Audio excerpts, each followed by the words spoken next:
Faculty of Engineering and Technology, Department of Mechanical. We offer one of the course in a validated course. The name of the course is Material Science and Measurement for Day-to-Day Life. The course code is available here. The name of a coordinator is Shah Jinesh from Mechanical Department. Let's have an introduction of this subject, validated course. Before many years ago, you can see from the image, we do not have a wide choice for the selection of a material. But currently, you can differentiate both the figure. The second figure indicates that nowadays, due to the availability, we have a wide scope for the selection of material. So by today in this subject, we come up with the variety of the different material which is connected with the day-to-day life. If you look at in a wide canvas, basically any of the metals are having the basically two types. It can be ferrous or it can be non-ferrous. So the classification of metals are ferrous metals or non-ferrous metal. Ferrous metal are that contain some part which is available in a steel part available in a metal, while in a non-ferrous metal steel part is not available. If have we look at the classification of a ferrous metal, basically five types of metals are available: mild steel, cast iron, high carbon steel, high speed steel, and stainless steel. If we look at the applications of these five metals in a day-to-day life, we can see that the car frame, which is made from the material of a ferrous, the day-to-day life equipment, or we can say the medical components or medical all the equipments are prepared from the stainless steel. We can see that the hammers, the gardening elements, most of the parts which are connected in our day-to-day life are being prepared from the ferrous metals. We can see from this image.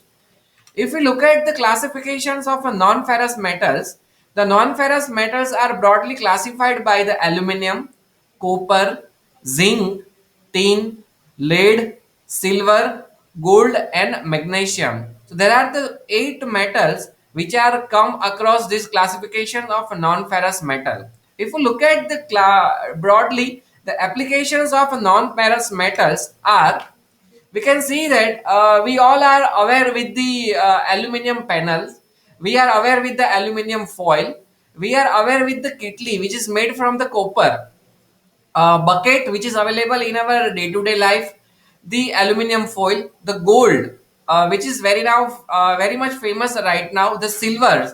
So all are the materials which is available in a day-to-day life are made from, maybe made from a non-ferrous metal or maybe made from a ferrous metal.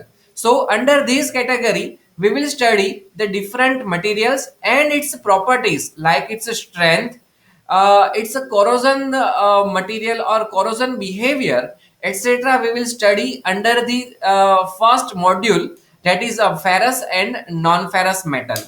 The second part of the this subject is related to the measurement in a day-to-day life. We all are aware that in a day-to-day life, not only the material but its measurement is also a part, like its diameter, like its height, its depth. For an example, suppose we are moving linearly, so we are concerned with the kilometer.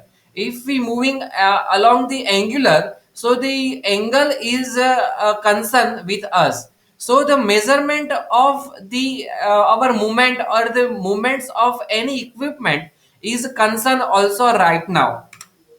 As an example, we can see that before many years ago, we do not have an latest equipment which provides us a measurement idea. So we use the scale, we use the rounder, but currently we are having a precision instruments are available. So, in this subject, we will also learn the different precise instruments. As an example, spirit level. As an example, dial indicator. You can see that the accelerometer, thermometer, glucometer, etc., which are currently available in different stream and different markets, they all are come across the measurement parts. So in this subject, we are not only cover the metal and non-metal parts or material parts, but we will also cover the measurement part, which are also very much important in our day to day life.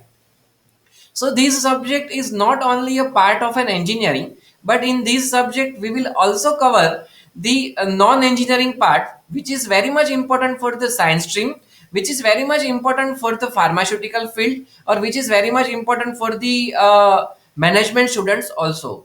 So hope you will really enjoy this subject, and you will have a very learning experience which is relevant with the current applications.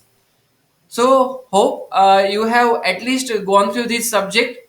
Have a nice day.